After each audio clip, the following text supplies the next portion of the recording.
What is parasomnia? Parasomnia is sleepwalking.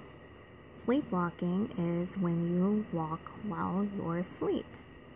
There is a lot of evidence that suggests that sleepwalkers are unaware of what they're doing and oftentimes have no memory. Sleepwalking can be very dangerous. You can drive a car, you can harm yourself or others, you can get into things, you can get out of the house, which brings me to my next point. I chose this specific topic because it is personal. I have a son who was born with a lot of medical disabilities, and about the time he was 5 years old, he was diagnosed as a sleepwalker. One of the many times that he was admitted to the hospital, he actually was sleepwalking on the floor, attached to an IV. So at that point, the official diagnosis was made, and he was then put into what they call a circus bed anytime that we were admitted to the hospital, which was an enclosed bed. I was never aware of any issues at the house. I mean, there were things now that I guess I could have picked up on. He'd be really confused when I'd wake him up from a nap. Like, I would tell him to put on his shoes, and he would start throwing all the toys out of the toy box and just have a very confused look on his face. So fast forward, he's about 6. It's November. We live in Ohio.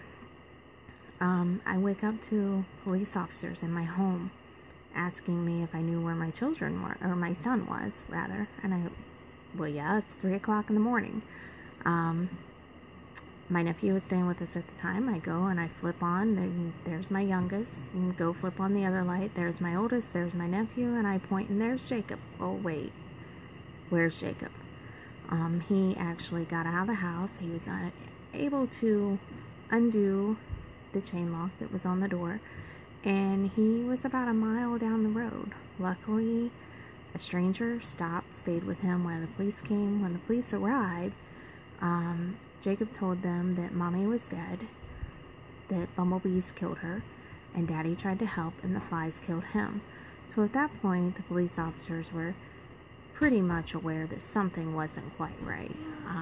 When he finally came to, he was in a hysteria. He was screaming and crying because he didn't know where he was and why people were in his face. So we were able to get one of those circus beds for our home, an enclosed bed. And today he's doing really well. He has a dog. He still has episodes when he goes into an unfamiliar place or he's separated from his family. So that's kind of my personal take of it all. To wrap this all up, sleepwalking is very dangerous, and people need to be aware of what sleepwalking can do and the things that it can cause.